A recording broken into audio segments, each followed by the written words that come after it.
ફરી એકવાર સ્વાગત છે બેઠક બોલે છે કાર્યક્રમમાં। હવે આપણે વાત કરીશું સુરત શહેરની મહત્વની ગણાતી વરાછા બેઠકની। સીમાંકન બાદ આ બેઠક નવી રચાઈ છે।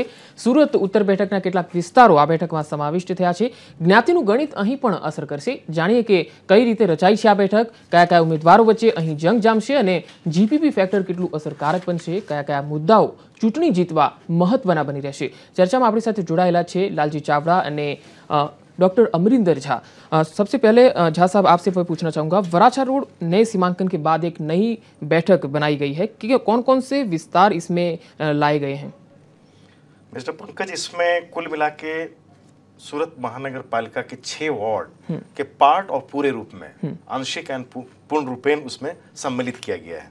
वार्ड नंबर 3 जो वराछा विस्तार का है, वार्ड नंबर 4 जो कपोदरा है, 5 वार्ड नंबर जो फुलपाड़ा है, ward number 6 AK road Ashwini Kumar road, ward number 16 Trikam Nagar, ward number 17 Laveshwar Chowk. एक कुल मिलाकर के 6 वार्ड हैं यहाँ पे। उनके सारे विस्तारों को लेकर के ये नई बैठक की रचना की गई है। जो पूरे सूरत शहर में जो 7 नए बैठक बने हैं उसमें से एक नया बैठक है, नया विधानसभा क्षेत्र है। और उसमें अगर जो वोटर्स की बात करें हम, कुल वोटर्स जो है मतदार हैं वो 1,85,462 हैं, 1,85,462। पुरुषों की संख्या 1,06,555 है, जो करीब करीब 57%, 57.5% परसेंटेज है।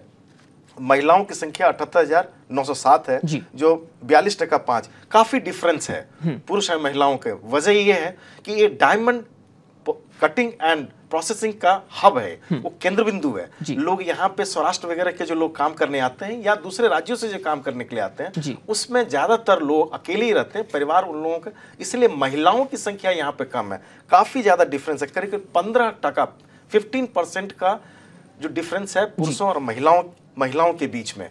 और ये पूरा वराछा जो है, ये कह सकते हैं कि रत्न कलाकार से लेकर रत्न मणि, रत्न कलाकार जो डायमंड इंडस्ट्री में जुड़े हुए लोग हैं उनको रत्न कलाकार बोलते हैं, जो कटिंग एंड प्रोसेसिंग करते हैं। और जिनके डायमंड यूनिट्स हैं, प्रोसेसिंग यूनिट्स हैं, जिनका व्यवसाय है, वो रत्न मणि, जो diamond merchants, diamond tycoons, business में जो काफी धनी भी हैं। और वराछा रोड का अपना एक इतिहास रहा है यहाँ पे। और अगर इसमें जातिगत समीकरण देखें तो करीब करीब 90% इसमें सौराष्ट्र पटेल्स हैं। सौराष्ट्र के जो जितने भी राज्य हैं, जिला जो हैं, अमरेली हो गए, भावनगर हो गए, और भी सौराष्ट्र के जो अन्य भाग हैं, वहां के लोग जो नेटिव्स हैं, वतनी जो हैं, यहाँ पे आकर के बसे हुए हैं। और उनका ये बहुत लोगों का सेकंड होम भी है वराछा।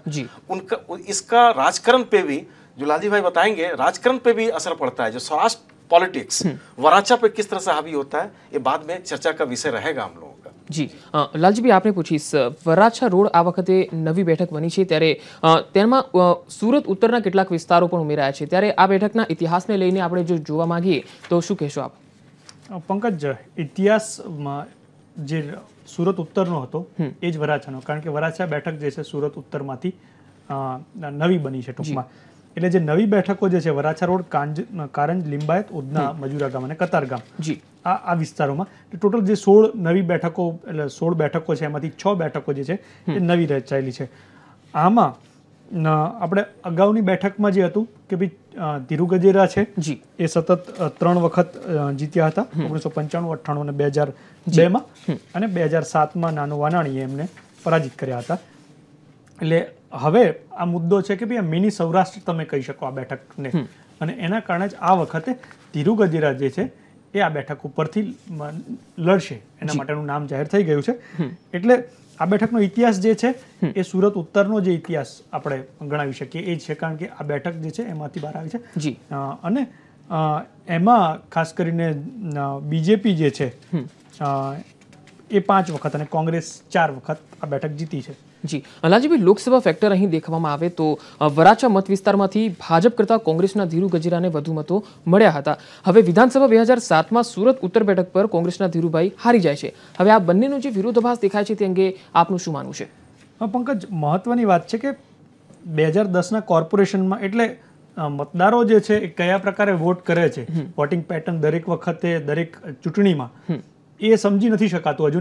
એ બેઠક એટલે એના માટેનું આ એક એક્ઝામ્પલ ગણી શકાય, કેસ સ્ટડી, જી કે કોર્પોરેશન એરિયામાં ખાસ કરીને 6 જે કોર્પોરેટરો જે છે અહીંયા વોર્ડ જે છે એમાં 18 કોર્પોરેટરો છે એ તમામ બીજેપીના છે. જી આ વિસ્તારની અગર લોકસભાની વાત કરીએ તો ધીરુભાઈને જે વોટ મળ્યા હતા 11,618ની લીડ મળી હતી આ વિસ્તારમાં, એટલે ચોક્કસપણે એમના માટે આ વિસ્તાર જે છે એમાં એમને વોટ મળે છે.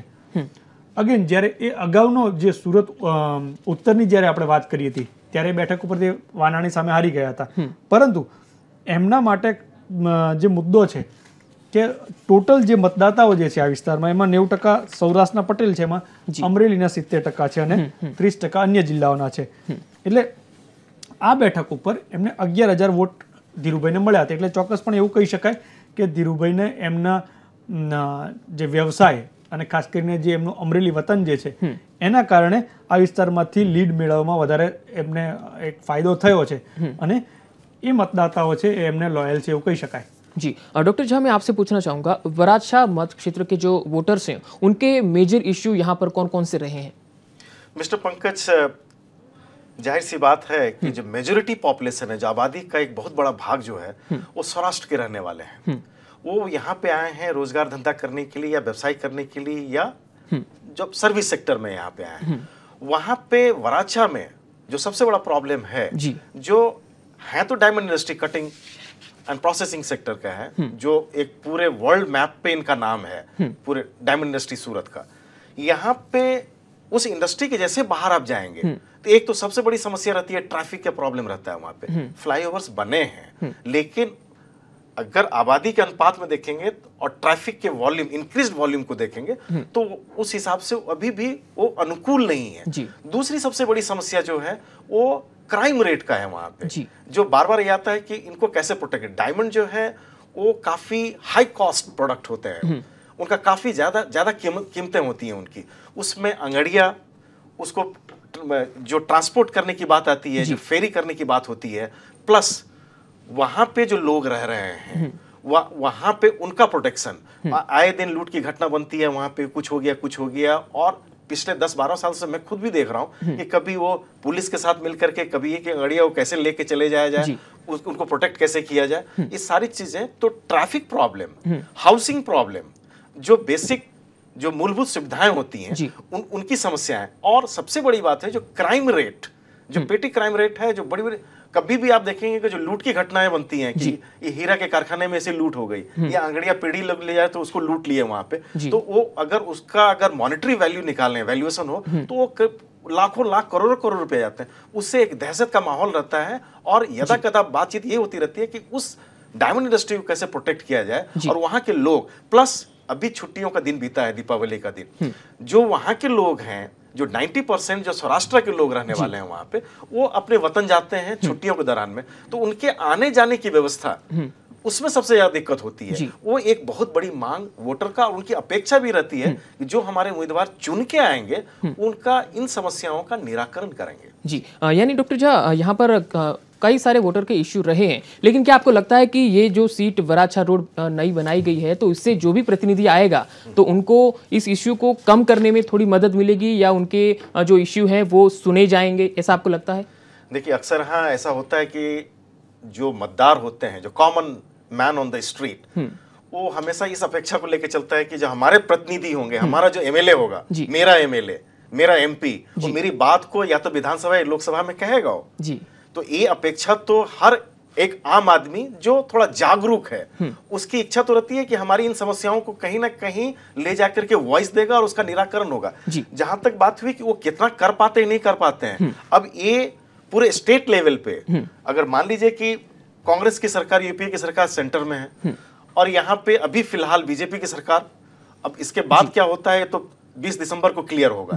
लेकिन वो ये फैक्टर जरूर होगा कि किसकी सरकार होती है और किस सरकार को और किस एमएलए को हम ज्यादा जिता के भेजें, ताकि हमारे इन समस्याओं, तो अपेक्षाएं डेफिनेटली एक साइकोलॉजिकल भी है और एक जरूरत भी है. जी, लालजी भाई, आपने પૂછી ભાજપે વરાછા રોડ બેઠક માટે કિશોર કાનાણીને ઉમેદવાર તરીકે પસંદ કર્યા છે, તેની પાછળનું કારણ શું? રાજકીય રીતે તેઓ કેટલા પ્રભાવી રહ્યા છે? કિશોર કાનાણીની જે પસંદગી કરવામાં આવી છે એનું મુખ્ય કારણ છે કે એ અમરેલીના છે અને આપણે જેમ હમણાં વાત કરી કે લગભગ સૌરાષ્ટ્રના 90% વોટર્સ છે સૌરાષ્ટ્ર પટેલ જી. અને એમાં 70% અમરેલી જિલ્લાના છે. એટલે મહત્વનું છે કે એ વિસ્તારો જે છે એમાં ખાસ કરીને જે પ્રતિનિધિત્વ જે છે જી. એ વિસ્તારનું એ વ્યક્તિ પાર્ટી ઈચ્છે કે એવું કરે અને એના કારણે એ સુરત મ્યુનિસિપલ કોર્પોરેશનમાં જ્યારે પૂર્વ ડેપ્યુટી મેયર પણ રહી ચૂક્યા છે, પોલિટિકલ બેકગ્રાઉન્ડ પણ છે, પરંતુ સ્વચ્છ છબી છે અને સક્ષમ નેતા માનવામાં આવે છે. અને સૌથી મહત્વનું જે ફેક્ટર અગર ગણી શકાય તો 90% સૌરાષ્ટ્રના પટેલ છે, એમાંથી 70% અમરેલી ડિસ્ટ્રિક્ટના છે. એના કારણે કિશોરભાઈ કાનાણીની આ બેઠક પર पसंदगी કરવામાં આવી છે. जी डॉक्टर झा, आपसे पूछूंगा, कांग्रेस सूरत उत्तर बैठक के बदले में वराछा रोड बैठक में धीरू गजरा को इस बार टिकट दिया गया है, उसके पीछे आपको क्या कारण नजर आ रहा है? धीरू गजेरा एक नोन चेहरा है, चर्चित चेहरा है, डायमंड इंडस्ट्री जुड़े हुए हैं, इनके परिवार को लक्ष्मी डायमंड्स है, करोड़ों करोड़ रुपया का टर्नओवर है,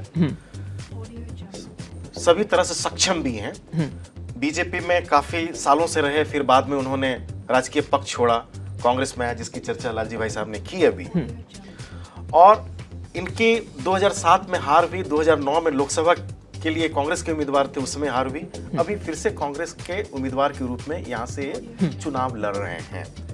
अब धीरू गजेरा को क्यों पसंद किया गया? धीरू गजेरा एक तो डायमंड इंडस्ट्री से बिलोंग करते हैं, एक बड़ी डायमंड लॉबी जो है, जो सौराष्ट्र का सूरत के साथ जो रिलेशनशिप है, वो उसमें डायमंड का बहुत बड़ा योगदान है. डायमंड को माइनस कर दें, सौराष्ट्र और सूरत के बीच में कनेक्शन ऑफ हो जाएगा. धीरू गजेरा उस कनेक्शन को कनेक्ट करते हैं, पहली बात तो ये होगी.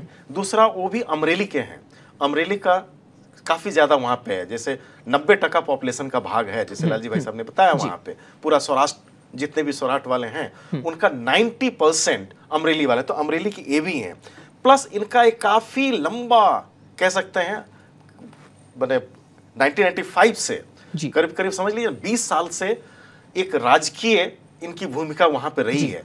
कांग्रेस के लिए एक ऐसे उम्मीदवार को वहां पे तय करना था, इसलिए उन्होंने तय भी किया, उस पार्टी ने तय किया है कि एक ऐसा सक्षम उम्मीदवार दिया जाए जो एक स्ट्रांग कैंडिडेट के रूप में उभरे और शायद उस बैठक को जीत करके भी ले आए. इसीलिए धीरू भाई गजेरा एक known name, visibility high, Saurashtra Patel, Amreli के वतनी रहने वाले, और डायमंड इंडस्ट्री जो कनेक्टिविटी है, इन सारी चीजों को लेकर के, सारे प्लस फैक्टर को लेकर के उनको वहां से कांग्रेस ने अपना उम्मीदवार बनाया. जी लालजी भाई, आपने पूछी गुजरात परिवर्तन પાર્ટીમાંથી ધીરુ ગજેરાને બદલે હવે અહીંયા પરિવર્તન પાર્ટીમાંથી હીરા ગાંગાણીને ઉમેદવાર તરીકે જાહેર કર્યા છે. કોંગ્રેસમાં ધીરુ ગજેરાની વાત આવી છે. હીરાભાઈનું રાજકીય કદ અહીં કયા પ્રકારનું છે અને તેઓ કેટલી અસર કરી શકે છે આ બેઠક પર? પંકજ, જે જીપીપી ફેક્ટર જે છે, અગર એની અસરની વાત કરવામાં આવે તો ઘણા બધા એવા મુદ્દા હતા કે સુરતમાં ખાસ કરીને કેટલાક વિસ્તારોમાં અસર કરશે. એમાં એક આ મહત્વનું ફેક્ટર ગણી શકાય કે સૌરાષ્ટ્રના પટેલો જે જગ્યાએ છે, 90% પટેલો, અને એમાં અમરેલી ડિસ્ટ્રિક્ટના જે છે એના કારણે એ નુકસાન ચોક્કસપણે કરશે. હવે હીરાભાઈ દેવજીભાઈ ગાંગાણી ભાવનગરના છે મૂળે, અને બેઠક ઉપર 70% અમરેલીના છે, એટલે ભાવનગરના હોવાના કારણે એવું માનવામાં આવે છે કે વ્યાપક અસર નહીં થાય. એક મહત્વનો જે અત્યારે ઘટનાક્રમ છે કે 5મી ડિસેમ્બરે ખોડલધામ જે છે એમાં પાટીદારોનું સંમેલન છે, અને એ 5મી ડિસેમ્બરે જ્યારે એ સંમેલન વખતે જે અપીલ કરવામાં આવશે એની વ્યાપક અસર આ ચૂંટણીઓમાં જોવા મળશે મતદાન ઉપર, એવું માનવામાં આવે છે અત્યારે. એટલે ચોક્કસપણે જીપીપી જે છે, એટલે ખોડલધામ અને જીપીપી એને હવે આમ તમે અલગ ગણી શકો, પણ આમ એક છે, કારણ કે સ્ટ્રેટેજીમાં દરેક જગ્યાએ ક્યાંક ને ક્યાંક એની અસર જોવા મળે છે. એટલે હીરાભાઈ ગાંગાણી જે છે એવું પણ બની શકે કે કદાચ ધીરુ ગજેરાને ઓછું નુકસાન થાય એના માટે વોટ જે છે ન કપાય એના માટે પણ એવો ઉમેદવાર મૂકવામાં આવ્યો. એટલે ચોક્કસપણે બહુ અસર નહીં કરે અને એ કદાચ ધીરુભાઈ માટે ફાયદાકારક પણ હોઈ શકે. જી સંક્ષિપ્તમાં લાલજીભાઈ આપની પાસેથી જાણવા માંગીશ, વરાછા બેઠક પર કોંગ્રેસ, ભાજપ અને જીપીપી આ ત્રણેયના જે ઉમેદવારો છે એમાં પાર્ટી ભલે અલગ હોય ત્રણેયની, પરંતુ રાજકીય ગોત્ર આ ત્રણેયના જોઈએ તો કદાચ એક જ રહ્યા છે. તેઓ અગાઉ ભાજપ સાથે સંકળાયેલા રહ્યા હતા. ત્યારે હવે એવું કહી શકાય કે આ બેઠક પર પાર્ટી કરતા વધારે ત્રણ મુખ્ય ઉમેદવાર વચ્ચે ખરાખરીનો જંગ જામશે. ઉમેદવાર કરતા આપણે એવું કહી શકીએ કે જ્ઞાતિ જે છે, સૌરાષ્ટ્રના પટેલો જે છે એ ડિસિઝિવ ફેક્ટર બનશે, અને એના કારણે દરેકે ક્યાંક ને ક્યાંક જીપીપી હોય, કોંગ્રેસ હોય કે બીજેપી હોય, ઉમેદવાર જે છે સૌરાષ્ટ્રના પટેલ અને ખાસ કરીને ભાવનગર અને અમરેલી જિલ્લાના ઉમેદવારો મૂક્યા છે, અને એના આધારે જ વોટિંગ થશે, કારણ કે 90% મતદાતાઓ એના છે. વોટનું ડિવિઝન હવે કઈ રીતના થાય છે એ વખતે ખ્યાલ આવશે કે કઈ રીતના કયા જો મતદાતાઓ છે એમને કઈ રીતના વોટ કર્યા છે એ તો 20મી તારીખે જ ખ્યાલ આવશે. જી, આપણે વરાછા બેઠકની ચર્ચા અહીંયા પૂર્ણ કરીએ છીએ. હાલ એક બ્રેકનો સમય થઈ ગયો છે. દર્શક મિત્રો, એક નાનકડા બ્રેક બાદ પાછા ફરીશું ત્યારે વાત કરીશું ઓલપાડ વિધાનસભા બેઠકની અને જાણીશું કે નવું સીમાંકન અહીં સ્થિતિ કયા પ્રકારની લાવી રહ્યું છે.